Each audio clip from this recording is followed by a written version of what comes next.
Hi, everybody, and welcome to Empowering Community Connections, Teaching Older Adults Tech Skills. My name is Diana Silvera, and I'm your moderator for today, and I am thrilled to introduce to you Carlos Galeana. He's an experienced technology trainer who this isn't in his bio, always teaches me something new, and which is why I love to have him present for us. He is a Library Journal magazine has recognized him for his work in public libraries. He enjoys learning about emerging technology, accessibility, digital well-being, and visual media. Carlos, we are so happy to have you today. Welcome. Thank you, Diana. I really love connecting with you all today, and it's just a pleasure for me. I'm always excited to connect with you folks in Florida. Greetings from Seattle, Washington. I'm just really excited to present this topic. Working with older adults has been a really rewarding experience for me, and I just wanted to share some of my experiences in public libraries and community centers where I've worked at and led classes, and some of the things I've learned along the way. Some of the tough moments I've experienced too. Just kind of want to share that with you all, just so hopefully you can kind of take some things away and see how you can develop programs in your library outreach, but also how you can help someone for like a few seconds or a minute or two at the desk. So I'm going to go ahead and get started with my presentation here. Let's see if I could just go ahead and share my screen. Give me one moment.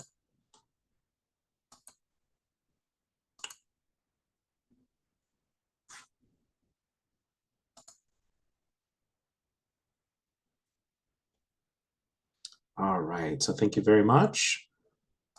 I'm gonna go ahead and start with my first slide here. So I just wanted to state teaching technology could be really fun. It could be a really rewarding experience, helping people get connected with family, do something fun in their spare time, or even seek an employment opportunity. A lot of the times our patrons get gifts as technology as gifts, like such as a new tablet or a new computer, and they're not really sure how to get started with it.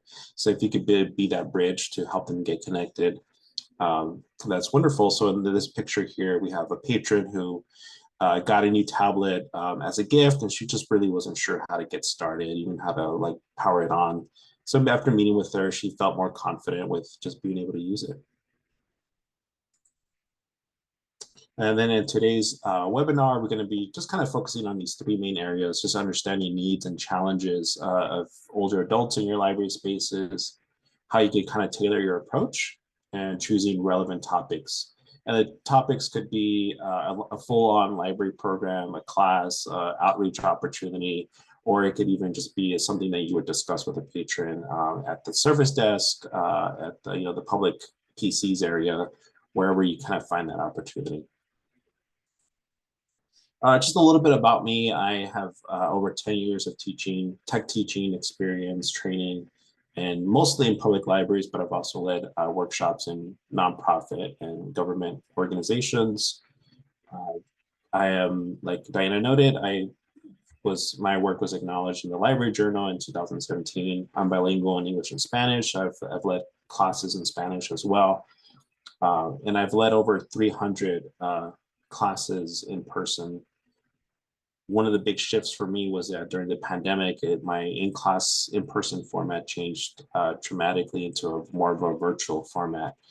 So you can see that the numbers have spiked more. I've done more virtual programs rather than in-person programs. And I've led over like 3,000 just like one-on-one tech help sessions where people bring in their devices or their questions. And with that, I've learned so much, just being able to like learn from, of course, new emerging technology, but just how people learn and how people think and what their concerns are and what they want to accomplish at the public library.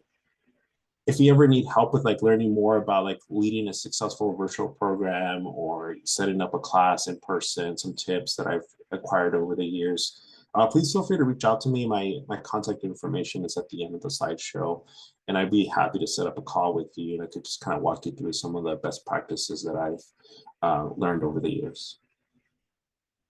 So we're going to start off with understanding needs and challenges. And I think before you can even like engage with the community, you really need to know what they're interested in learning, but also what are some of the challenges and barriers that they're facing.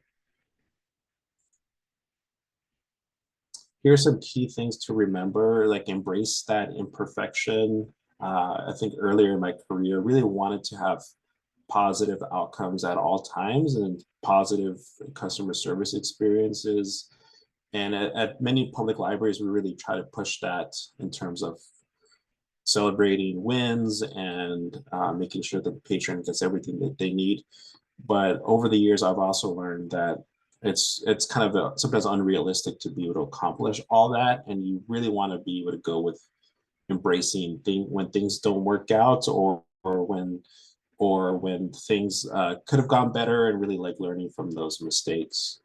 So just kind of keep that in mind. So some examples could be, a patron wants to learn Excel. You met with them, one time, and then they agree to come back, but they don't come back. So those are the kind of barriers that kind of people would experience. And I just kind of wanted just to reiterate that, know that things might not always go as according to plan. Collaborate whenever possible. So that could be, caregivers, family members. It could be other library systems or community centers or nonprofit organizations. So you could share best practices, tips, and also kind of get new ideas. Meet patrons where they are. So oftentimes some patrons are unable to get to the library space, and you might have to meet with them at offsite, whether it be like a community center, support group meeting, perhaps like a church. You might end up doing an outreach event there. So just keeping that in mind. And I'm going to be focusing also on setting boundaries. So this work is really fun and really rewarding, but you also want to be able to be setting realistic boundaries with what you can accomplish at the library.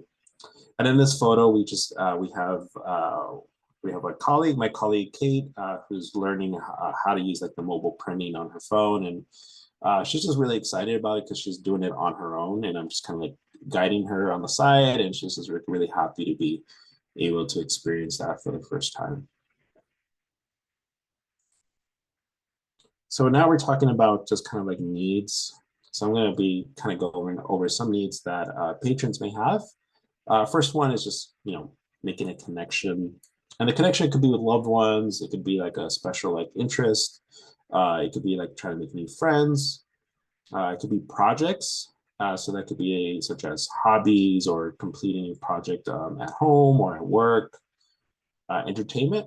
So entertainment's a big one for libraries, and I want to like bring that to the forefront because sometimes we just want to watch a movie or listen to an audiobook or music or just reading for leisure. We're not really always trying to like learn a new skill or anything like that. Healthcare, that's another important one. We're trying to like learn more about chronic care conditions, how we can better manage them, and learn more about being active. And then also like education, maybe someone wants to learn a new language or a new skill for work. So here on the chat, if you could, I'll just take a moment here. What are some other like additional needs that might be of interest to older adults when they're trying to learn technology? So feel free to share your thoughts on the chat here. I'll pause for a few seconds. What are some other things that come to mind? Why would someone want to learn technology? Whether it be a tablet, an application, or new like skill on the computer. Yeah, so someone wants to maybe like purchase bus tickets or get transportation. They're switching devices, right? So, or brands. So someone's been using Android perhaps for a long period of time. They're switching to iOS and vice versa. And some folks who want to get things done online, but they have like a lot of stuff on their screen. And they were gifted the device, sync their hearing aids, yeah, for Bluetooth, right? Navigating their health chart. Yeah, get back into the workforce, yeah, get new skills. Not sure how to use the web browser to get online, completing an online application for assistance, adjusting for font sizes, cybersecurity concerns, right? Yeah, so navigating telehealth systems. Great input. I really appreciate that. Not only are you helping me with all your input, but you're also helping your colleagues as well. Thank you. And of course, that brings us over to challenges, and I have them in these kind of buckets, and some of you have expressed some of these challenges. When I think about challenges, I think of barriers, I think of kind of issues sometimes outside of our own control. And yeah, thank you for, there's a comment of like just keeping in touch with family who may not be nearby. But some challenges are, of course, like uncertainty of how the device works. I'm not sure how to get started. I'm not sure how to like turn it on. There's maybe like a fear of potentially breaking the device or not doing something correctly. So just kind of keeping that in mind, that there might be like that uncertainty. Resource access, and what I mean by that would be just access to training, whether it be like a video or like a guide, or even economic constraints. Maybe they want like a new device, but there's some economic constraints, or they might not have internet access at home. Privacy and online safety, being concerned with scammers, cybersecurity concerns, and of course, health challenges.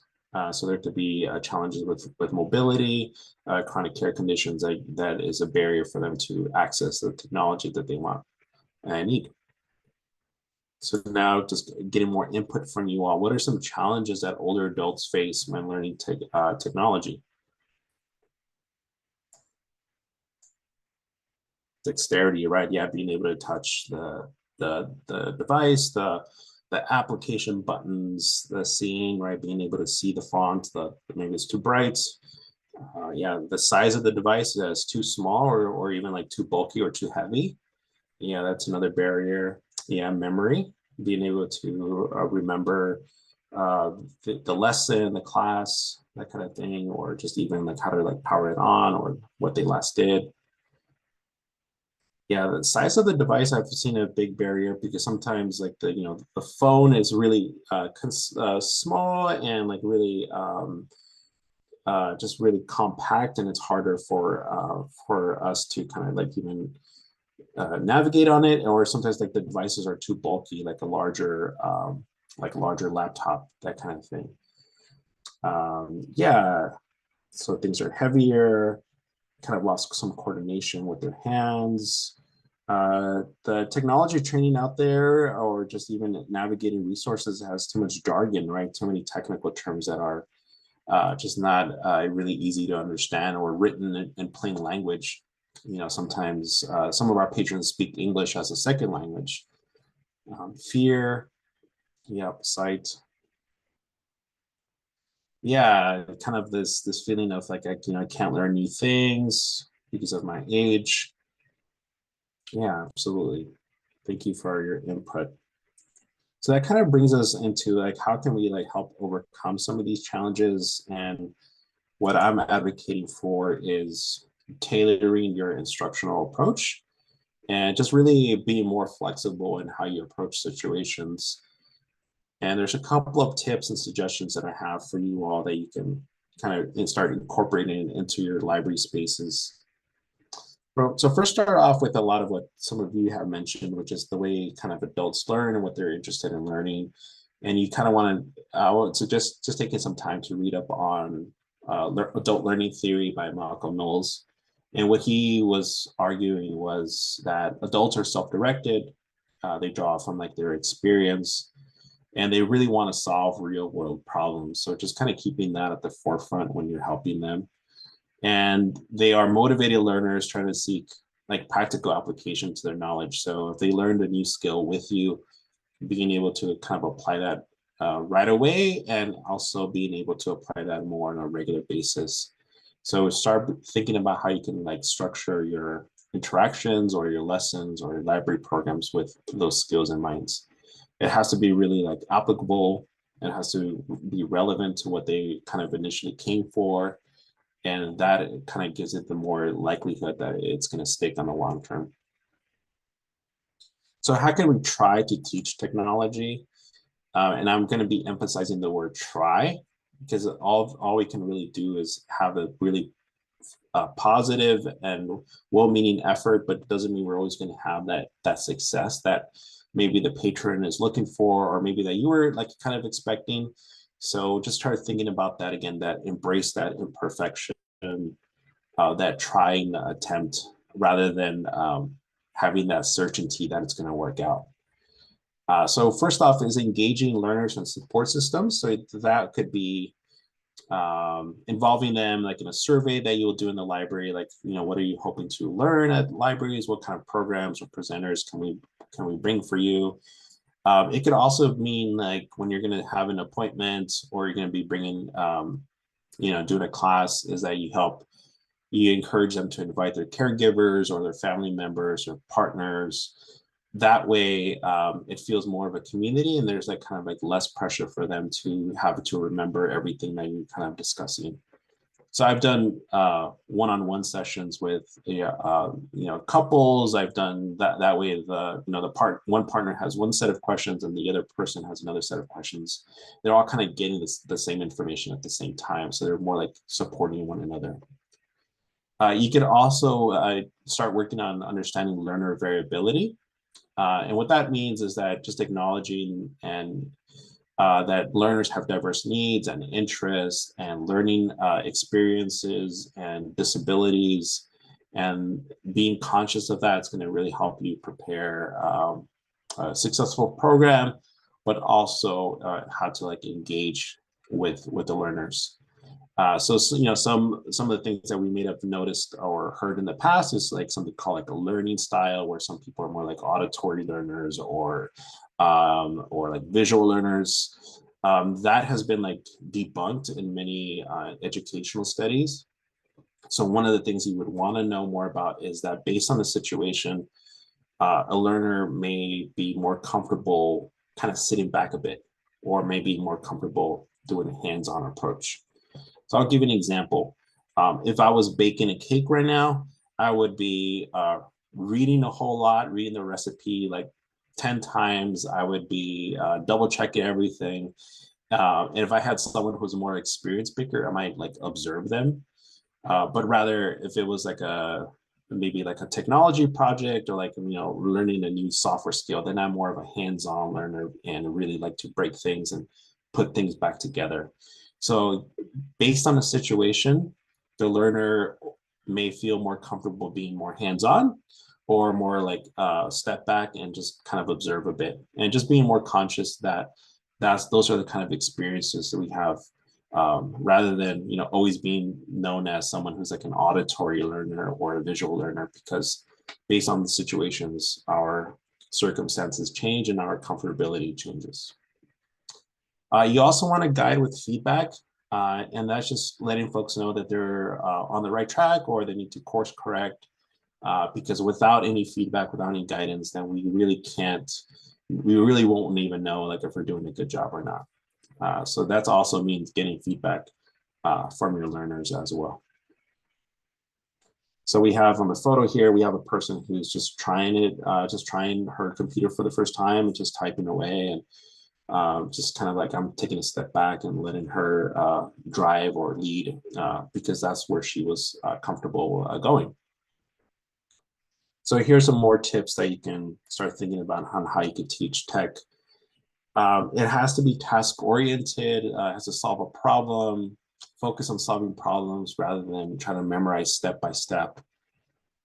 So an example could be, I really want to get my finances in order, and I really want to be able to just like learn how to do a budget. So an Excel, that could be really great skill to teach, but you don't have to go through all the functionality of Excel. Just really focus on some of the budget aspects of it, like really focused on that. Real life relevance. It would be just making sure that it's connected to what their personal and professional goals were when they kind of like first met you. So if they were saying, hey, I want to get reconnected with my family members, just really focus on that. So how can we make that connection? How do we get you logged into your account? How do we find that person online, and that kind of thing? And how do we successfully send a message to that person? That's really actionable, and that's something that you can really help them accomplish. And then lastly here, celebrate achievements, wins. foster motivation with milestones. So you could say, for this next hour, we're going to be able to, we want to be able to send that email. And then when you do send that, when they do send that email, like that's the win. That was the goal. That was the target that we wanted. And I see some questions on the chat that I'll read here in a minute. But I wanted to emphasize the person on the picture here. She was just, she has this, it looks like she's kind of smiling with her eyes. And when I worked with her, she was just excited to be able to use a computer mouse for the first time in her life. And the fact that it wasn't this big mystery anymore for her and how it worked. And you could sense almost like a sense of relief that she did it. So I just really like that photo that I have there. So I have some questions here on the chat that I'll read out, and then we'll go on to the next section. What kind of feedback do you ask to gauge learners if a student is learning? I like to focus a lot on feelings and just really gauging how they're experiencing the class. So for example, one way to start is, how did you feel about today's lesson? How do you feel about your iPhone? And they're like, oh, I hate it, or I dislike it, or I love it. I love it, but I can't do this. That kind of helps you kind of guide a little bit more of what the problem is, but also to see how they're doing with the classes. I feel like I'm learning a lot, or I feel like I'm struggling with this. I think a lot of folks would reveal a lot when you start kind of going in terms of how they're learning. And then, of course, more of a neutral feedback is actually you start seeing progress. The email is sent, people create the account, people are powering on the device, and that's more feedback that's not feeling based, but more of actually concrete, factual experiences. Yeah, so there's a question here, another question on the chat here. In a classroom setting, when you're kind of building up like a program, whether in person or virtual, there's like a question, would you recommend asking why everyone is there today? Yeah, that's a really great way to kind of like kick off your program, your class.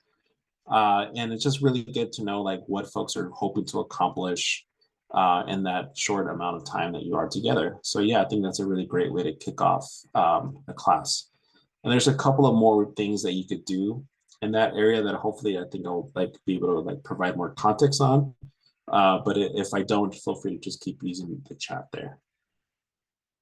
So that kind of brings us on, again, we're doing that attempt, we're putting our best foot forward in terms of teaching technology, whether it's for 30 seconds or 2 hours or with over several weeks. But before we even do all that stuff, we need to set some boundaries. And here are like some 4 questions that you really want to start thinking about before you meet with folks. And you really want to be able to like reiterate that when you're meeting with them. So kind of one question would be like, what can you realistically accomplish at the library? So, we only have 5 minutes. What could you get done in 5 minutes? We only have 1 hour together. What can we get done in 1 hour together? Can you come back and we can get this done? Just really being more mindful of the time constraints that they have, but also that you have as an employee or as an instructor. What topics are outside of tech help scope? Like what can't you not do at the library? So I'll give you a couple of things that you may want to steer clear of.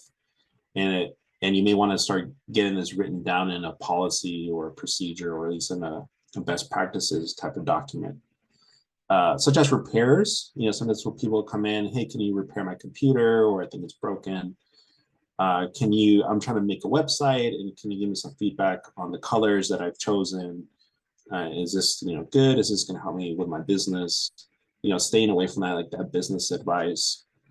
Lastly, another good one that's like to keep in mind is a brand recommendation. So, like which one should I use? Should I use an iPhone or an Android? Which is better? Which one will you use? And I just always like kind of avoid those questions. It's like, oh, well, that decision's up to you to decide, but I can help you get some consumer reports, some reviews online, and help you make an informed decision. You can make product recommendations. So what I mean by that is, someone brings in a tablet, you can offer the suggestion of, hey, it would be a good idea to get a case for it in case you drop it, or it would be a good idea to get a stylus pen to help you with the dexterity and just touching the apps on the screen. Those are kind of the more like product suggestions rather than a brand recommendation. Another reason why you want to avoid any like those brand recommendations is because if they have an unsatisfactory experience, they're going to want to like blame someone about why that happened. So making sure that you don't do that. Yeah. And then start thinking about like what referrals can be made. So there might be like a partner organization that does like repairs. Like for example, like a repair cafe you can host at your space, a do-it-yourself workshop where people can come in and volunteer their time. So, or maybe like recycle their technology.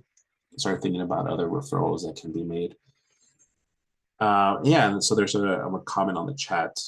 Yeah, and so there's some people that really want you to like, come to their home and, help them set up the device, the Wi-Fi network, teach them the technology and the comfort of their home. And, that is like really like well-meaning, but we also want to have like that boundary of like, we can't step out and be inside people's private residence to do that. There's some like ways to kind of overcome some of those challenges, which I've used in the past is, take pictures of if you're, internet router, or take pictures of, the type of equipment you have at home, and then maybe we could do research at home at the library. It doesn't always work that way, but sometimes there's YouTube videos out there of someone trying to solve that problem, and having people like write down information about the devices they have at home or take pictures. It's a good way to kind of like help someone, but without, while respecting your boundaries and your boundaries of professionalism. Yeah, and then lastly here, how do we safeguard staff and patron personal space and information? It's a little bit of what we touched upon is, there's some like well-meaning intentions, but really want to be able to safeguard our own personal space and also respect the space of our patrons. We're gonna we might like learn things that are just really private and sensitive and maybe like even heartfelt, and we just really want to be able to like make sure we protect that. And if we're not helping a patron with account that's when their account is up, we should close that information. We shouldn't be recording any information that's not required in terms of our work with a patron. Only just the necessary information, whether it be like I helped 10 patrons with an Excel question and they had questions about formulas. So that should help guide me about how I develop a program, but I don't collect any other like personal identifiable information. Yeah, so let's see, there's a few questions here and I just really appreciate that. Do you have any like suggestions on like using LibCal or reminder systems to manage appointments to boost patron participation? Yeah, one of the things that was really successful for us was using a spreadsheet that was live with a live link. So like, like Excel online or, Google Sheets or even like Smart Sheets. And that was like our appointment, like managing system. So that way one location can make an appointment for another branch and vice versa. And that really helped kind of spread our ability to make appointments and find out where the need is. And once that appointment concluded, then we would erase that information, we would wipe it. So that was a great way to kind of like set up an appointment system that had like a spreadsheet where people can make appointments and then we'll delete them. Similar to what you would experience at a doctor's office, if you wanted to make an appointment at a clinic and then you wanted to see a different provider, you usually could do it right in one place rather than having to drive to another place to make that appointment. So try to like use a system, whatever system that is, that gives you the chance to make appointments or book patrons, regardless of location. Just another clarifying comment about like referrals. Referrals, yeah, just anything that could be, that any organization that can help with the things that the patron wants, but is out of scope within your library space. So other examples of referrals that could be made would be, employment opportunities. There might be someone who might be an organization that gives really good feedback on resumes and helps folks secure employment. That might be out of scope at your location, especially with time constraints. So you might only be able to help them with setting up that email account, but then make that referral to a partner organization. Another example could be, we have here in the Seattle area, we have other organizations that help, maybe like repair a computer. So, making that connection with that type of organization beforehand, so you can make that referral. Also, there's organizations that offer refurbished devices for sales, and they're like nonprofit organizations. So what they do is they collect tech from like large corporations or private citizens, and then they refurbish it and sell it. And that is a great way to make a referral for someone who maybe wants a tablet, but doesn't have the financial means to buy something that's really expensive. So that's a great way to support another nonprofit who is keeping away e-waste from the landfill, but also being able to resell and refurbish those devices. Yeah, so it's just a little bit more of learning about what other organizations can do and how just being in contact with them can help you with that. I have one more organization that I'm going to bring up here in the next few slides. So that brings us next to accessibility. And when we think about accessibility, it's about making your classes, the technology in your space accessible to people with disabilities.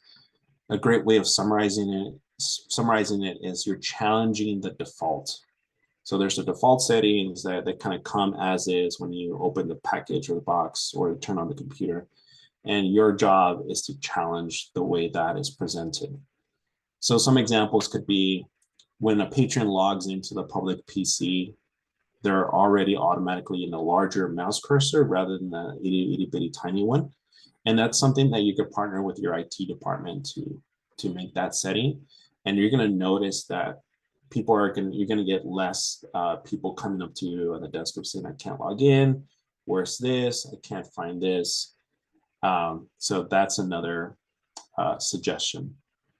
Another thing that you could also do is just, have a workshop for all your coworkers, is like how to use a screen reader, how to use like immersive reader online so articles are read, how to use the magnifier, how to use the accessibility settings on the iPhone and on a Windows device, just having like a quick workshop.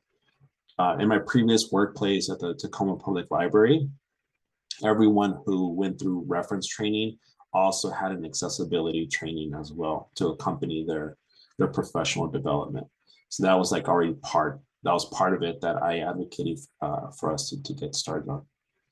If you're going to be showing a video in class, or you're going to be even developing a video yourself, making sure that you have your video captions on point and they're turned on. You can also purchase high contrast keyboards for your public library or all the public PCs. They're about $25 each, and they're larger keys with like a yellow backing or a white backing, and they're easier, make it easier for people to see. You can just have one in your library space, and then when someone wants to borrow it, they'll just you put in the public PC, and then you can just swap it out. Yeah, and then there's stylus pens, and yeah, so stylus pens are also a great suggestion. If you want to bring your marketing folks on board, you can have them put their logo, the library logo, on the stylus pens, and you can kind of buy them in bulk. Just know that you really want to have somewhat like medium quality to higher quality stylus pens, because the lower quality ones, the little rubber tip kind of falls off. So yeah, have some stylus pens on hand that you could give away, or just buy a couple of them, and then you can have people just kind of borrow them as needed. There's a different stylus pens, so many of you might be familiar with the thin ones that are like a pen and they have the like the rubber tip. But there's different ones that you could purchase. There's some that are like wider and then it's easier to handle for folks with mobility concerns. There's some that feel more like a kind of like a it's like a periphery that attaches to like their finger, and it's kind of like an extra type of it feels like it's extending their finger, but it's just a piece of kind of plastic that's kind of connected to the finger, and then that way they could easily touch the screen by doing that. So there's different ones that you could purchase. Stylus pens are just a really great way to just to hand out, especially if it has a library logo. I think it will get your marketing folks really excited about it. And if you're looking for more particular recommendations, feel free to email me and I'd be happy to give you more specific stylus pens based on someone with like a certain like chronic care condition. When you're doing the classes, programs, you can put this on your website and really have involvement in their caregivers and support systems. So really, you can put that in in the program description. Say, hey, please bring your caregiver or your family member or your friends or family to this event. Really being clear that that's what you're hoping to bring out, and that helps people be successful when they have that support with in class. Of course, you could also put like language on booking an ASL interpreter or just an interpreter as well, making that really clear in your program descriptions.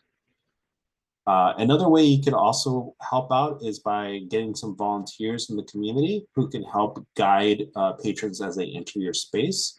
This one's really important for larger libraries like those downtown libraries or those central branches that are maybe multiple stories.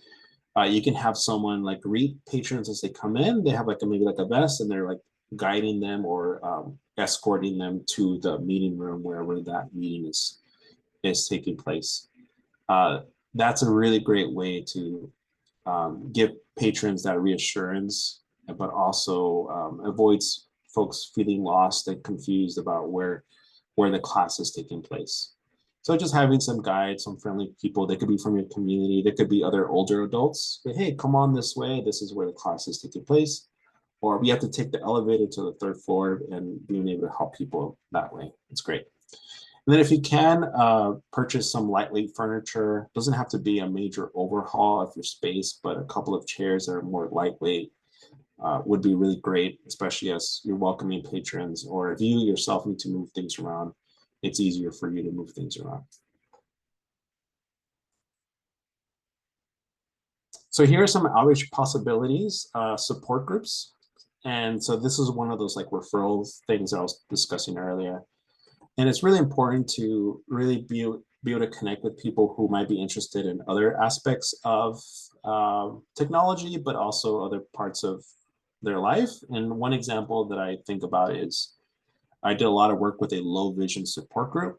So while the emphasis was really on like low vision, they were also interested in the audiobooks and just really being able to access those resources from the library, and also Braille material as well.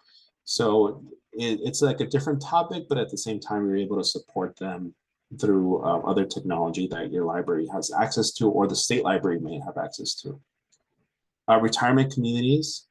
So that could be, it could look like, we're going to have tech help on the third Tuesday of every month. And that gives people that certainty that someone from the library will be there to help answer questions. Doesn't have to be this big thing. You could just, bring a few library books, hang out at the lobby, and then just answer questions, and then you leave. But that schedule really helps people know that on the third Tuesday or the second Thursday or whatever day you all identify, that could really help make that connection with folks. And then community centers is also a great space. It helps really folks learn about devices when they're probably doing other activities, such as getting a meal or playing games. And I think you could also kind of make space for yourself in those areas. So what are some other outreach opportunities? So now if you want to put your suggestions on the chat, I have the picture of the wagon because a lot of us as library staff are just carrying a lot of stuff on wagons. That tends to be the case. Flyers, books, computers, that kind of thing. So what are some other outreach opportunities that you may think would be helpful? Yeah, large community, retirement communities nearby, maybe doing an event there, assisted living, absolutely. I saw that, maybe having a virtual outreach. So it could be through like Meetup, that could be another possibility, or like Facebook Live, yeah, senior centers, yeah. One thing that you would also want to keep in mind with outreach and just engaging the community, and this is what every library system that I work with and almost every library professional has this inclination of more resources, more information is good. So, we want to like stuff that wagon with all the flyers, all the stuff, all the bookmarks, all the marketing material. And when you lay it out on the table, it could be a little overwhelming and a little overbearing. So if you could minimize that as much as you can, try to really do that. Yeah, outside of local government meetings. Yeah. Yeah, so just try to slim down what fits in the wagon. All right, good stuff. Thank you. All right, now we're kind of getting closer to the tail end of the presentation here. And I just really want to focus on choosing relevant topics. So this could be something that you would discuss with a patron for a few seconds, a couple of minutes, or it could even be a full-on 1 hour, 2 hour class. It could even be a series that you do. It could be something that you do in an outreach organization, like a veteran organization. That's a great one to bring up. Yeah. So here's a couple of suggestions that you could try. So one is digital decluttering. Teach people how they can remove or deactivate accounts, eliminate unnecessary photos, bookmarks, documents, and that you could lead your class in that way, or you can have that discussion about that.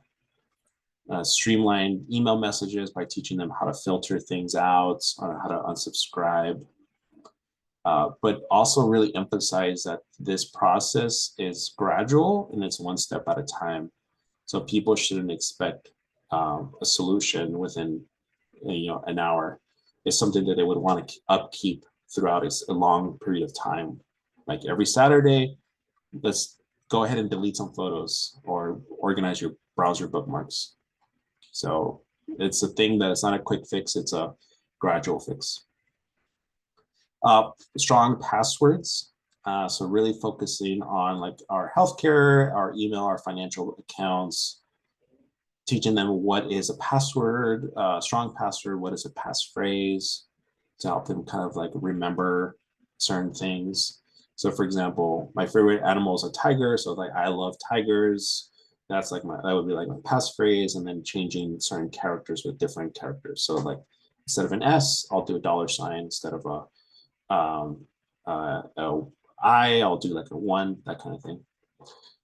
Explore also the benefits of password managers and two-factor authentication. And you can also lead your classes with this as well. Yeah, so when we have trouble with making strong passwords, passphrases might be a good solution for that.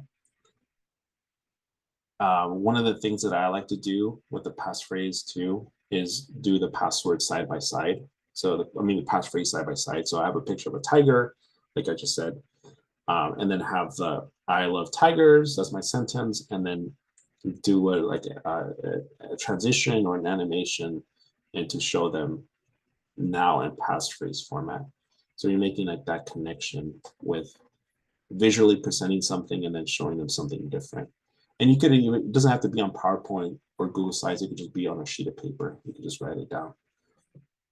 With two-factor authentication, another thing that I like to do is like, I do a lot of analogies. So it'd be like, oh, think about having a door with 2 locks on it. So most people can really like emphasize or relate to that concept. So after you've planted that seed, then go on to talking about two-factor authentication. So start off with analogies, with familiar concepts, things that folks would find familiar, and then work your way with some more technical stuff. Other suggestions are you could do a tech drive. So an example could be, you're working with a partner organization that recycles technology, or it could be a government organization, and you can welcome them into your space. Or you could host like a shredding event. Everybody bring in your documents, and people will bring their papers, and you could have a shredding event then and there. Or a do-it-yourself cafe, repair cafe, where people who are more skilled could come in and help repair things like toasters and vacuum cleaners, or in this case, like a computer, that kind of thing. And it could all be like volunteer-based, or it could be at a kind of a lower cost for you to host. You could also do something that's like a before you download or before you buy kind of workshop, where people can bring in their device, and they're like, hey, I'm thinking about downloading this, I'm not really sure. And then so that way you can use like a library technology, like a computer or a tablet that has been purchased by your organization, and then you can give people a chance to sample something before they actually download it. You really want to clarify things that are like concepts like freemium and subscription and open source and premium. So just kind of to let them know what they're kind of getting into. And a great way is also to teach them about Common Sense Media, which has really great reviews on apps. I also learned more about consumer reports as well. Yeah, so consumer reports and other resources that you may have in your library.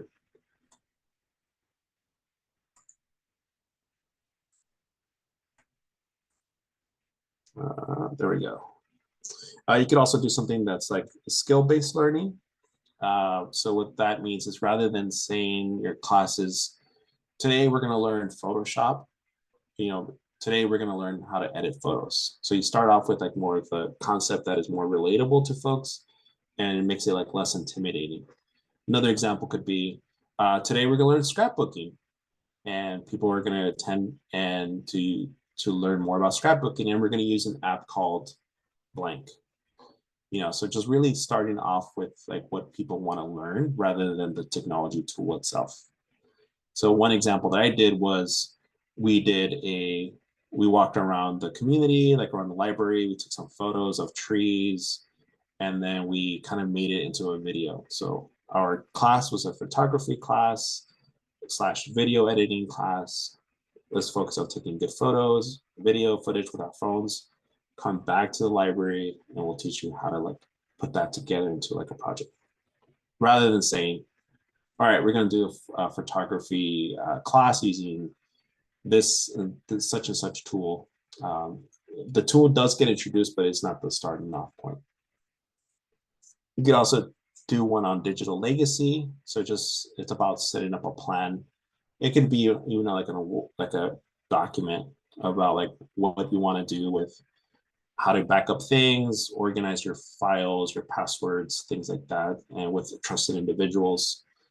So when something does happen, then there is more of a plan in place when people can access that information.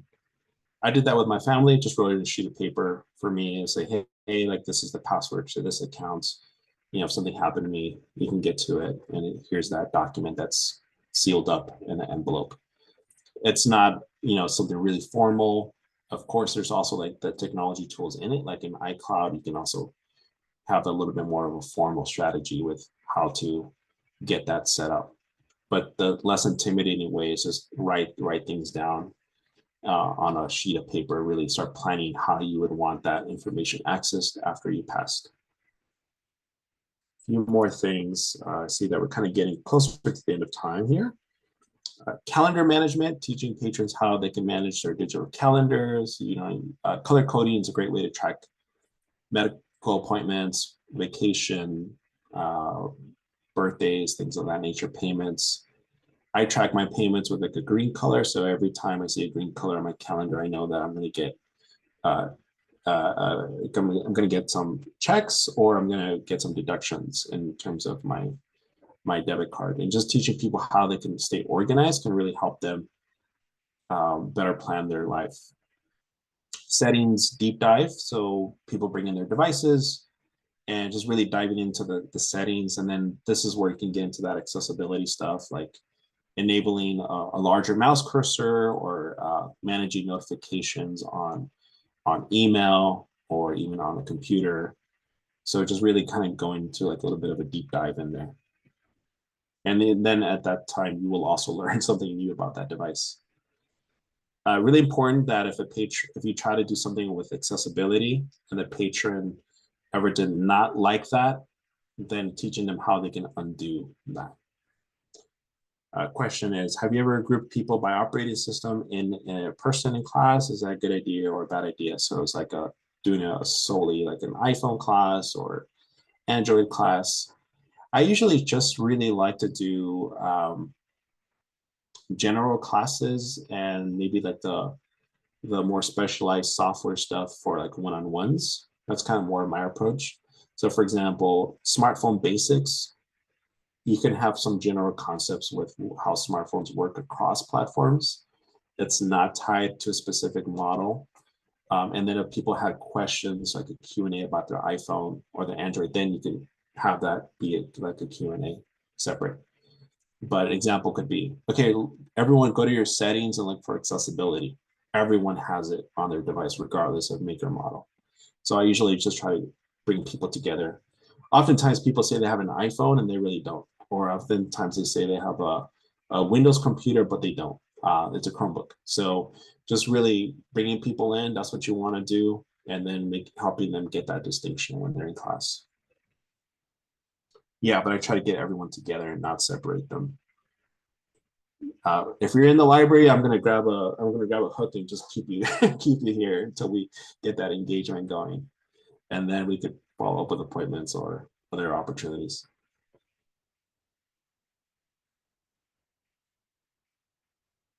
All right, a couple more here. See some great suggestions. And if I don't get to your question, feel free to email me. I'd be happy to just kind of touch base with you outside of class, outside of this webinar season. See, I say class because I'm already programmed to the way he's speaking. Telemed help is a great way to kind of simulate a doctor's appointment. So you could, teach them how to use Zoom or Google Meet. It's not the same application, but at least it gives them a chance to practice muting, turning on camera, chatting, that kind of thing. You can even like look up tutorials of that specific app they have to use with their medical provider. And some libraries are also offering spaces where they can have appointments with their provider in a confidential space. So you could try to simulate an appointment through Google Meet, and then you could stand outside of the classroom, and then you could see them interact with you. That's a great way to kind of alleviate the pressure of needing to like log in. And then lastly here, another good idea would be intergenerational or peer support tech help. So getting people who are older adults who are further along could really help you break down those digital divides. They could be your assistant or your co-facilitator. They could be a volunteer who's helping learners, catch up. And that makes them feel good because of like, oh my gosh, Susanna is here and look at her, she's a pro and she's only a few years younger than me or a few years older than me. That really helps kind of break down those divides. Or you could also get folks who are like young people to help with the volunteering, and that really is a enriching experience for them, but also for older adults as well. A lot of great ideas, some that you could accomplish within an hour, some that are like a 2-hour thing, and then some that are like within a few seconds or minutes. I saw a question about resources, and I'll just kind of quickly highlight them. In this slideshow, you'll have access to a couple of resources that whether they're cybersecurity related, articles, information about like how to like look up alternatives to different software tools. So like, what's a free alternative to Photoshop? Well, you can get some reviews on this website. Here's another set of articles. Community Tech Network in San Francisco is doing really great work with older adults, and they have really cool support articles that you can you can study. Here's other few examples, like if you're going to design a slideshow, some do's and don'ts for you to access. There's a Center for Aging Better from the United Kingdom, and they have a collection of images that depict older adults in non-stereotypical ways. And those are free for download. Really want to have affirming and positive depictions of our patrons. So those are some examples. And then lastly here, before I close, and again, thank you for your engagement on the chat. There's my contact information. You can contact me through LinkedIn, or there's my website.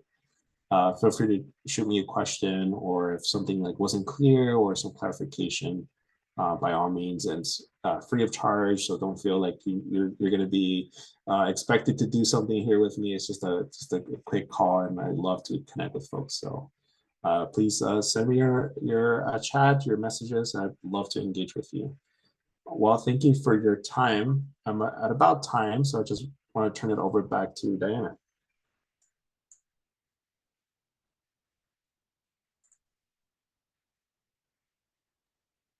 Sorry about that. I was talking with mute on. If the slide will be up on Niche Academy, and if you want to hang out for 1 second, my computer was having a little bit of an issue, but I will have the slides in the chat in about 30 seconds here. I'm going to go ahead and stop the recording for a moment here.